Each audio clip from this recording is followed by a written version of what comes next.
Hello everyone, welcome to pharma ed.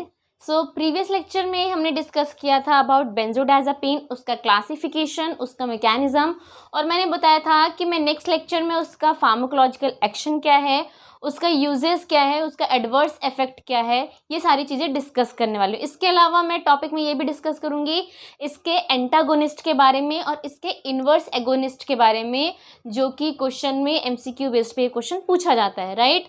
सो सबसे पहले मैं बता देती हूँ फार्माकोलॉजिकल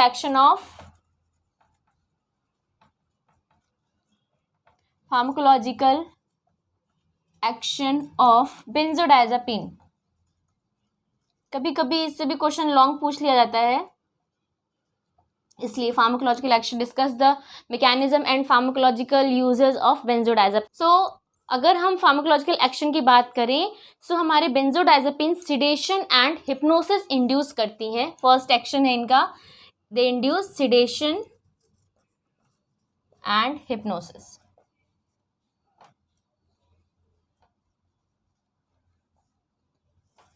तो ये जो ड्रग्स हैं हमारी स्लीप इंड्यूस करती हैं, है ना। सो बेसिकली ये जो ड्रग्स हैं ये स्लीप लेटेंसी को रिड्यूस करती हैं। स्लीप लेटेंसी क्या होती है? स्लीप लेटेंसी होती है टाइम टू फॉल स्लीप। यानी कि जनरली क्या होता है, आपने कुछ देखा होगा कि पर्सन जो है, किसी को 20 मिनट लगता है सोने में, किसी को आधा घंटा लगता है, किसी को 1 घंटा लगता है, तो उसी को हम बोलते हैं टाइम टू फॉल स्लीप। कितने टाइम में वो पर्सन जो है वो उसको नींद आ जा रही है, उसी को हम बोलते हैं स्लीप लेटेंसी। तो ये जो ड्रग्स हैं उस ड्यूरेशन को कम कर देंगी कि अगर किसी को 1 घंटा लगता है जनरली सोने में, तो 10 मिनट में सो सकता है। तो स्लीप लेटेंसी को कम करती हैं ताकि पेशेंट को जल्दी काम इफेक्ट आए, जल्दी स्लीप इंड्यूस हो, राइट। सो इसलिए ये ड्रग्स जो है हमारी सिडेटिव एंड हिप्नोटिक की तरह काम करती हैं, सिडेशन एंड हिप्नोसिस इंड्यूस करती हैं। बेंजोडायज़ेपिन्स डिक्रीजेस द स्लीप लेटेंसी और टाइम टू फॉल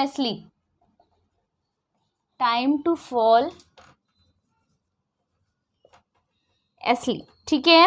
सो इस तरीके से जो टोटल टाइम है स्लीप का वो इंक्रीज हो जाएगा। मतलब जो पर्सन जिसको नींद कम आती है तो उसको स्लीप जो है वो ज़्यादा इंड्यूस होगी, यानी कि स्लीप का जो ड्यूरेशन है वो इंक्रीज होता है। यानी कि स्लीप टाइम, अगर स्लीप लेटेंसी कम हो जाएगी तो स्लीप टाइम इंक्रीज हो जाएगा, sleep time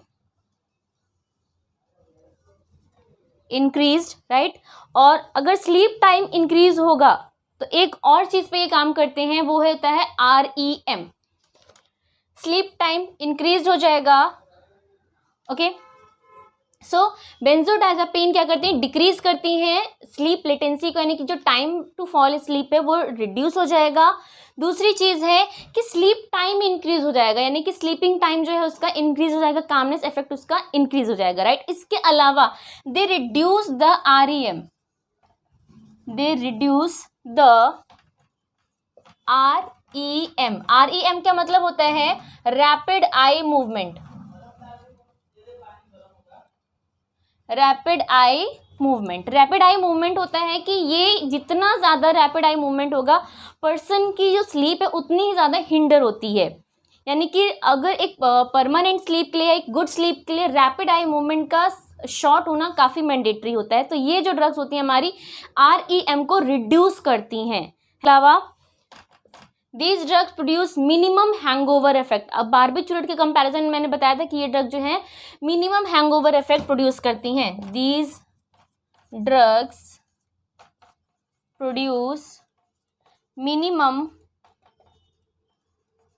hangover effect.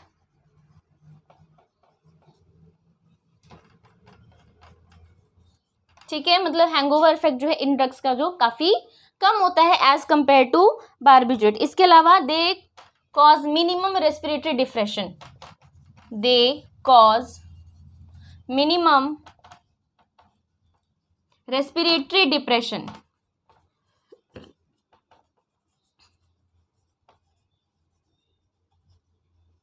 Respiratory depression जो है वो काफ़ी कम होता है इन ड्रग्स में, इसलिए बार्बिट्यूरेट के कंपैरिजन में ये ड्रग्स जो है वो ज़्यादा वाइडली यूज्ड की जाती है। नेक्स्ट जो यूज है इसका वो है as a anti convergent. Anticonvulsant की तरह ये जो ड्रग्स है हमारी यूज़ की जाती है। एंटी कन्वर्जेंस मतलब होता है मिर्गी, उसके अपोजिट, यानी कि ये ड्रग्स जो हैं मिर्गी में भी इस तरह के जो सीजर्स होते हैं उसमें भी दी जाती हैं, और सीजर्स में भी दी जाती हैं। और इसके अलावा ये जो एंटी कन्वर्ज फेब्राइल सीजर जो होता है उसमें हमारी डायजेपाम, लोराजिपाम, फ्लोजिपाम दी जाती है। एक और चीज़ है कि जो हमारी डायजेपाम या बेंजोडायजेपिन्स हैं, ये लॉन्ग टर्म तक इनका यूज़ जो है वो नहीं होना चाहिए, क्योंकि ये क्या करते हैं, विड्रॉल सिम्टम करते हैं और फिर एक लॉन्ग ड्यूरेशन के बाद ये टॉलरेंस भी कर देंगे। विड्रॉल सिम्टम का मतलब है कि भाई पर्सन कॉन्टिन्यूसली मैनर में ले रहा है और फिर उसने छोड़ दिया, तो उस कंडीशन में जो सिम्टम बॉडी में आते हैं उनको हम बोलते हैं विड्रॉल सिम्टम। और ड्रग टॉलरेंस का मतलब है कि एक टाइम पे अगर कॉन्टिन्यूस मैनर में अगर वो यूज़ कर रहा है उस ड्रग को, तो उसके बाद एक टाइम के बाद उसकी बॉडी उस ड्रग के लिए इफेक्ट देना बंद कर देती है, उसको ही हम बोलते हैं ड्रग टॉलरेंस। तो ये जो ड्रग्स है हमारी बेंजोडायजेपिन्स, इसमें कि अल्प्राजोलाम, डायजेपाम, ये ड्रग्स कॉन्टिन्यूस मैनर में यूज़ करने पे ड्रग टॉलरेंस और विड्रॉल सिम्टम दोनों देती हैं, इसलिए इनके कॉन्टिन्यूस यूज़ को मना किया गया है। हाँ, कभी कभार अगर कोई ट्रैवल इशू है, किसी को स्लीप इशू है, ओकेजनल यूज़ के लिए दिया जा सकता है। Okay, so as a anti convulsant इसमें हमारी जो डायजेपाम है वो दी जाती है फेब्राइल सीजर में।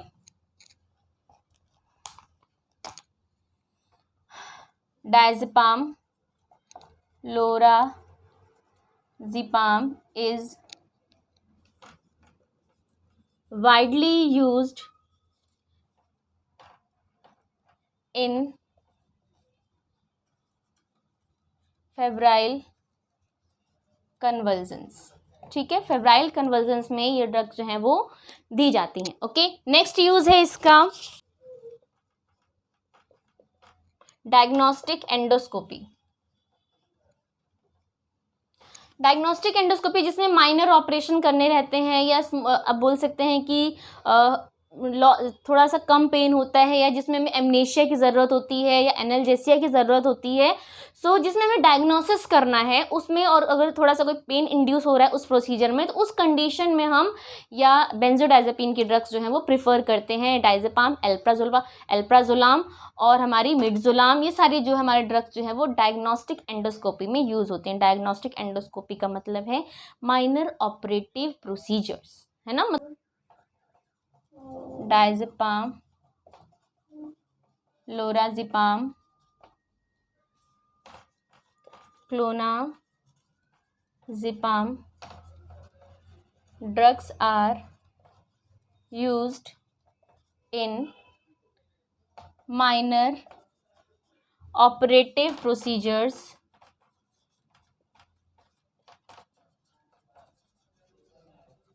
of diagnostic endoscopy। ठीक है, ये हो गया हमारा थर्ड यूज। अब हम बात करते हैं हमारे नेक्स्ट फार्माकोलॉजिकल यूज की, दैट इज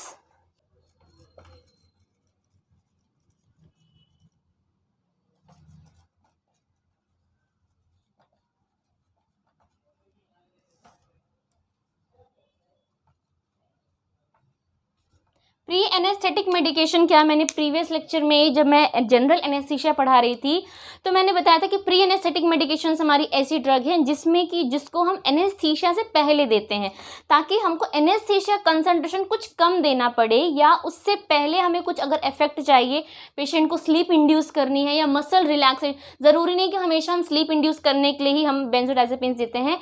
जनरली हमारे बेंजोडायजेपिन्स मसल रिलैक्सेशन भी करते हैं, तो उस कंडीशन में मसल रिलैक्सेशन के लिए भी, और डोज हमारी जनरल एनेस्थीसिया की कम लगे, उस कंडीशन में भी हम एज अ जो हमारी बेंजोडायजेपिन्स हैं उनको as a pre anaesthetic medications देते हैं। ठीक है, सो प्री एनेस्थेटिक मेडिकेशंस में भी आती है हमारी बेंजोडायजेपिन्स। दे आर, कौन कौन सी आती है प्री एनेस्थेटिक मेडिकेशंस में? इसमें आती है हमारी डायजेपाम, आती है हमारी diazepam, लोराजिपाम,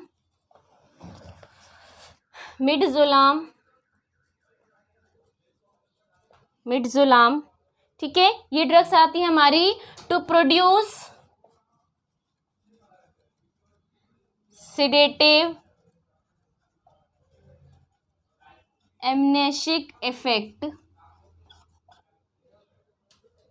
in as a pre-anesthetic medication, as pre-anesthesia,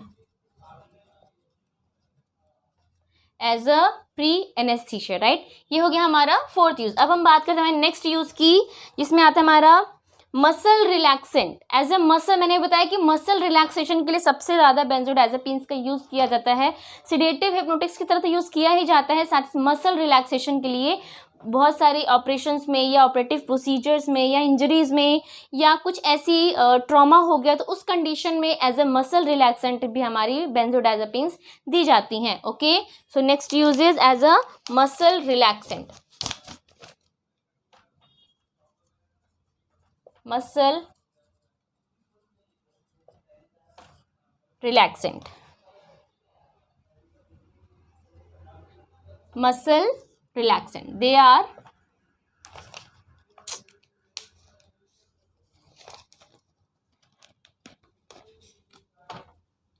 muscle relaxant drugs like, कौन कौन सी ड्रग्स, सेम ऑलमोस्ट, क्योंकि ड्रग्स कॉमन ही हमारी diazepam, alprazolam, midazolam, clonazepam, chlordiazepoxide commonly drugs हैं। तो ड्रग्स लाइक आपकी अल्प्राजोलाम is widely used in spinal injury and cerebral palsy.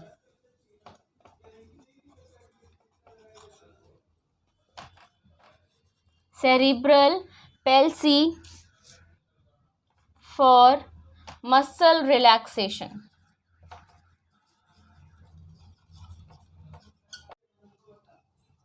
सो यहाँ पे मैंने एक चार्ट बनाया है, इसका डायजेपाम जो हमारी बेंजोडायजेपिन की एक ड्रग है, इसके नेम के ऊपर इसका मीनोमोनिक या इसका फार्माकोलॉजिकल एक्शन का मीनोमोनिक है।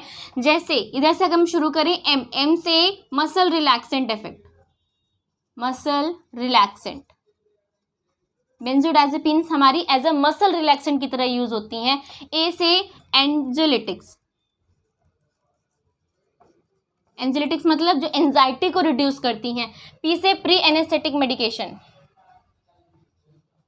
प्री एनेस्थेटिक मेडिकेशन, ठीक है। ए से एंटी कन्वर्जेंट, एंटी कन्वर्जेंट। आई से इंसोम्निया, आई से इंसोम्निया।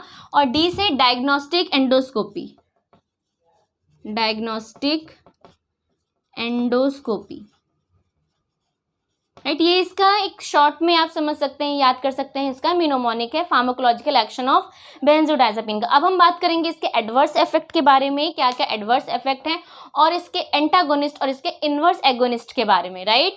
अगर हम इसके एडवर्स इफेक्ट की बात करें तो एडवर्स इफेक्ट जो है हमारे कॉमन ही हैं, आपको पता है, जैसे समवट क्या हेडेक इंड्यूस करेंगे ही, हेडेक। इसके अलावा विड्रॉल सिम्टम करते हैं, विड्रॉल सिम्टम, ठीक है। इसके अलावा ड्रग इंटॉलरेंस, ड्रग इंटॉलरेंस, ये सब बेसिक एडवर्स इफेक्ट है हमारे बेंजोडायजेपिन्स के। और क्या क्या है इसमें आता है आपका डिसओरिएंटेशन करते हैं, डिसओरिएंटेशन। डिसओरिएंटेशन का मतलब है कि एक बोल सकते हैं कि शार्प फोकस नहीं लग पाता है किसी पे, कि हमें कोई भी चीज़ धुंधली दिखाई देती है या समझ में नहीं आती क्या है, तो उसी को बोलते हैं कि फोकस नहीं हो पाता है, ओरिएंटेशन, उसी को बोलते हैं डिसओरिएंटेशन। ओके, टॉलरेंस मैंने बता ही दिया है ना, drowsiness and floppy baby syndrome.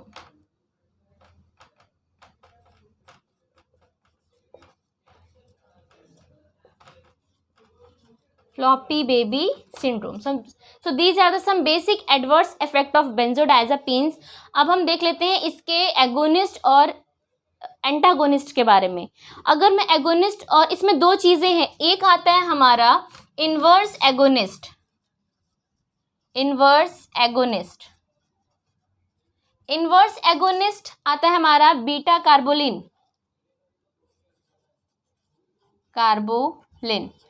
Inverse agonist ऐसे समझिए कि ये जो मॉलिक्यूल है ये एगोनिस्ट की तरह ही रिसेप्टर पे बाइंड करेगा, राइट. यानी कि इसीलिए इसको एगोनिस्ट बोला गया है कि ये एक्टिव रिसेप्टर से बाइंड तो करेगा, लेकिन जैसे ही बाइंड करेगा ये अपोजिट एक्शन देना शुरू कर देगा. इसी को बोलते हैं इनवर्स एगोनिस्ट. मतलब वो एगोनिस्ट की तरह बाइंड करेगा, एगोनिस्ट जैसा उसका स्ट्रक्चर होगा, और एगोनिस्ट की उसी रिसेप्टर पे जाके बाइंड भी करेगा, उसी लोकेशन पे जाके बाइंड करेगा, और जैसे ही बाइंड करेगा लेकिन ये अपोजिट एक्शन देना शुरू कर देगा. उसी को हम बोलते हैं इनवर्स एगोनिस्ट. सो जैसे कार्बोलिन, अब ये इनवर्स एगोनिस्ट है. अगर ये इसके बीटा रिसेप्टर पे बाइंड करेगा, अगर गाबा रिसेप्टर पे बाइंड करेगा तो ये एंटी या कन्वर्जेंस इफेक्ट दे सकता है. मतलब कि इनवर्स एगोनिस्ट जो है हमारे, ये बेसिकली एक्टिव रिसेप्टर से बाइंड करते हैं, होते हैं एगोनिस्ट जैसे हैं, लेकिन जैसे ही ये रिसेप्टर पे बाइंड करते हैं ये अपोजिट एक्शन देना शुरू कर देते हैं, यानी कि अपोजिट एक्शन दे देंगे. सो यहाँ पे जो हमारी बेंजोडाइजेपिन वो sedative and hypnotic effect produce करती हैं, लेकिन उसका इनवर्स एगोनिस्ट जो कार्बोलिन है, बीटा कार्बोलिन है, ये कन्वर्जेंस क्रिएट करेगा उस रिसेप्टर पे बाइंड करके, एंजाइटी इंड्यूस करेगा, यानी कि एगोनिस्ट के जस्ट अपोजिट एक्शन देंगे. बेंजोडाइजेपिन के जस्ट अपोजिट एक्शन देगा ये हमारा बीटा कार्बोलिन. इसके बाद आता है हमारा एंटागोनिस्ट.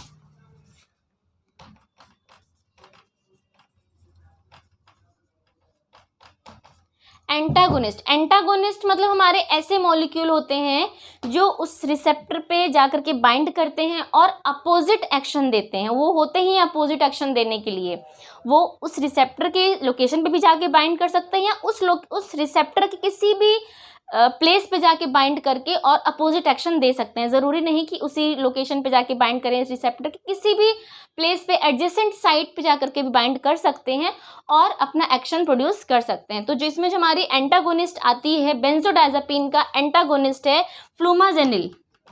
बहुत इंपॉर्टेंट है ये फ्लूमाजेनिल हमारे ऐसे क्या है, एंटागोनिस्ट है, जो कि अपोजिट, एक तरह से आप ये बोल सकते हैं ये बेंजोडाइजेपिन की ओवरडोज में दिए जाते हैं.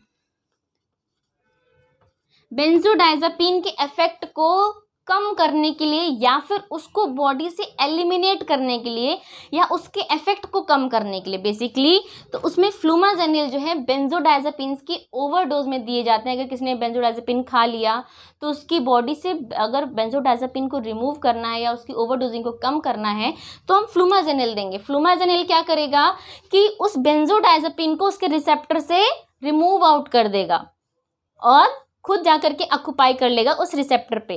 तो इस तरीके से जब बेंजोडाइजेपिन रिमूव हो जाएगा अपने रिसेप्टर से तो वो फ्री हो जाएगा, और वो फ्री हो जाएगा तो वो ब्लड के थ्रू, यूरिन के थ्रू बॉडी से एक्सक्रिएट आउट हो जाएगा, जिसकी वजह से ओवरडोजिंग जो थी वो कम हो जाएगी, राइट. सो और इसके अलावा जो हमारा बीटा कार्बोलिन है ये एगोनिस्ट के ही रिसेप्टर पे जाके काम करेगा, लेकिन अपोजिट एक्शन देगा एगोनिस्ट के, यानी कि कन्वर्जेंस क्रिएट कर सकता है, एंजाइटी इंड्यूस कर सकता है, राइट. सो ये बेसिक चीज़ें हमारी बेंजोडाइजेपिन्स की. तो हमारा बेंजोडाइजेपिन्स भी कंप्लीट हो गया. ओके, नेक्स्ट लेक्चर में मैं 2 टॉपिक्स डिस्कवर करूंगी. एक तो मैं क्लिनिकल ट्रायल्स पे वीडियो अपलोड करूंगी, एंड उसके बाद मैं पढ़ाऊंगी anti epileptic drugs, epilepsy. Okay, so thank you, and please subscribe the channel also. Okay, thank you.